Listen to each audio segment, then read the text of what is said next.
Hello everyone, my name is Man of Low Moral Fiber, real name Luke. I'm here to discuss with you today this save file for Borderlands 2.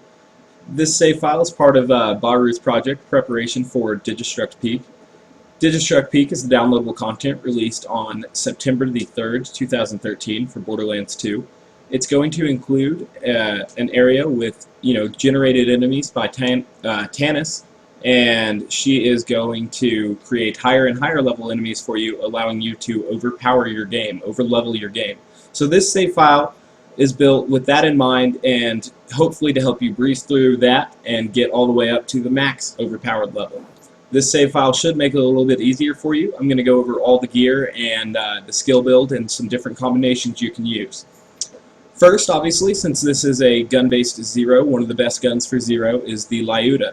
The Lyuda is the Vladof Legendary Sniper Rifle. It has a huge mag, it has high critical damage, and it shoots such that it fires where it splits out into 3 bullets after a certain distance. And so it has a sweet spot if you actually get it just right, but otherwise it's still very powerful. It's obviously fully automatic and very high damage. We have it in non-elemental, shock, corrosive, and fire as well. We also have the Pimpernel. The Pimpernel is a great weapon for Zer0 because of the bore skill. The Pimpernel fires, and once it makes contact, it splits up a little bit depending on how many points in velocity you have, before then splitting out into 5 child pellets.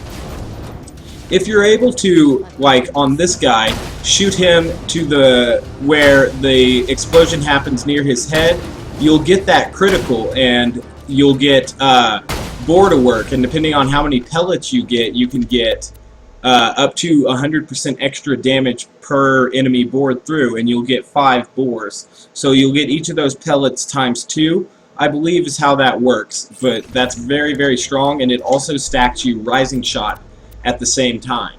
So with that, the Pimpernel becomes one of the most potent weapons for Zer0 and one of his best mobbing options.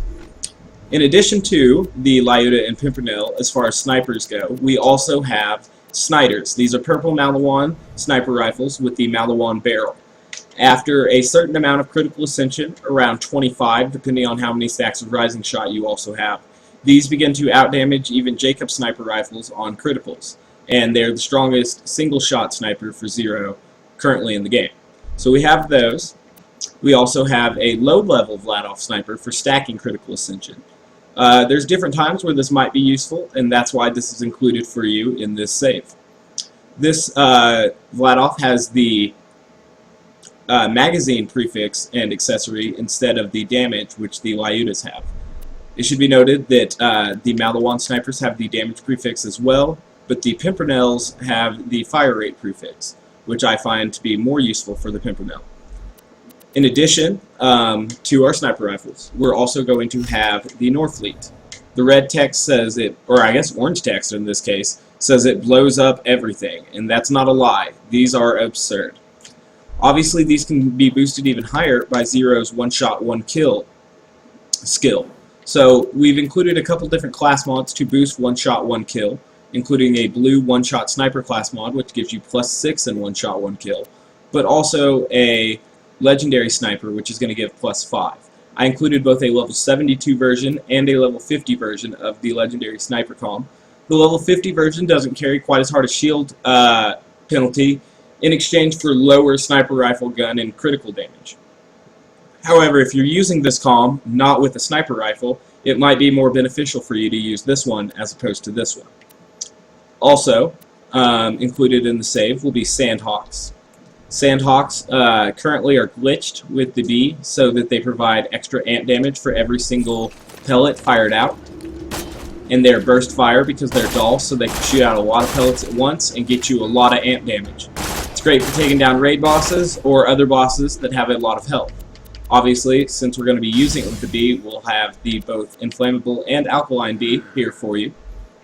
In addition, we will also have a hoplite for protection, a blockade for protection, a sham for use with the Norfleet, and Logan's gun actually, because if you fire all your rocket ammo away, you can obviously, oops, I got 1 rocket ammo there with my sham back already, but you can obviously use the Logan's gun to get all your rocket ammo back.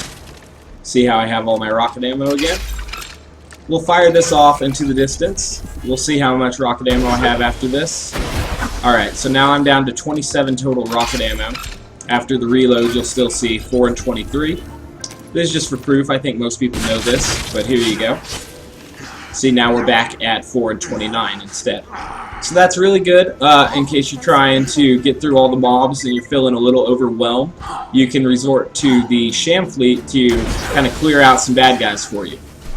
That is, like I said, it's boosted even more by one shot, one kill, so it'll make it really, really strong for you.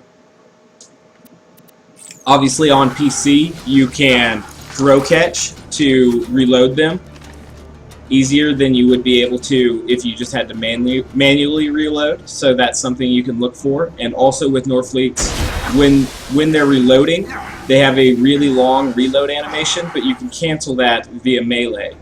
I'm going to show you that. As soon as you get the number back in the magazine size, go ahead and melee, and then you can shoot again.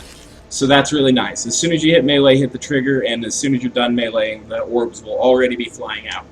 So that's a little, some things that some people probably already knew about the Norfleet, but a little extra info for you. Some other utility weapons we'll have are a Slagga. This is great for team play. We'll also have a Deepu, because obviously it's very powerful. We're also going to have a Trespasser for situations where you want to bypass a shield, or maybe you need it for certain raid bosses like Pyropete or Veracitus.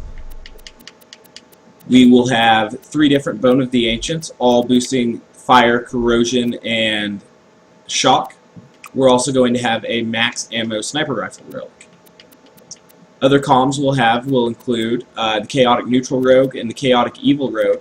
The Chaotic Neutral is for stacking critical ascension in certain situations and just a good fire rate and mag boost. The Chaotic Evil boosts the same skills, but it also boosts critical hit damage and fire rate instead of magazine size and fire rate. So that's nice. Grenade-wise, we're going to have a Longbow Slag O-, a Longbow Quasar, a Longbow Stormfront, a Longbow Bouncing Bonnie, a Longbow Slag Transfusion. This is just a quicker but slightly less potent healing version of the O-, but it does have that 0 fuse time, so that's really nice. We're also going to have a Magic Missile. Well, I think we've gone over the shields. Obviously, the Rough Rider is to catch the Fearless bonus, which gives you an extra 25% fire rate and 15% gun damage. These are obviously protection shields. We've gone over grenades. Okay, we're going to go over just some closing notes on this build now. This build is what I would recommend, plus or minus, some fine-tuning adjustments for just a standard gun build that's going to go through, all the Digistruct Peak challenges and everything. Obviously, if you're going to go Pimpernel heavy, you might need to edit the amount of points in velocity. Maybe you want to go with more points in precision to boost some shotguns. Also included on the save file, though they're not here right now, I'll make sure to get them in there for you, will be a corrosive and fire practicable interfacer as well to fill out these 2 slots. They are a very high DPS Hyperion shotgun, and they'll definitely be included in the save file. I apologize for not having them right here. Hadn't thought of something to round out the save file just yet, but now we know, so that's good. Also included will be... No, there's nothing else also included. Like I said, there's one comm for Rising Shot. Rising Shot is very, very good with the Pimpernel, and I think it will be really, really great for team play in Digistruct Peak, and it will probably also work wonders with the Norfleet, because you'll fire off multiple shots, and it'll be awesome. Also, if you're going to go Norfleet heavy, you might want to go with 2 Fang, because you'll get that extra shot sometimes, and that will be really nice for you. An extra deal of orbs is enough to wipe out most of the enemies that one Norfleet couldn't kill, you know what I mean? So yeah, thank you for watching, guys. If you came over from Baru's channel to check out the Zer0 save file, I very much appreciate that. Be sure to like, subscribe, tell me what you think. If there's, amends or additions that need to come that we realize after playing Digistruct Peak, I'll definitely get you a new version of this save file that will have the necessary tweaks. I think this should be very strong though, guys. This should get you through most of the challenges and most of the gameplay that will be coming out on September 3rd. Again, thank you guys for watching. I very much appreciate it. Have a great day, guys.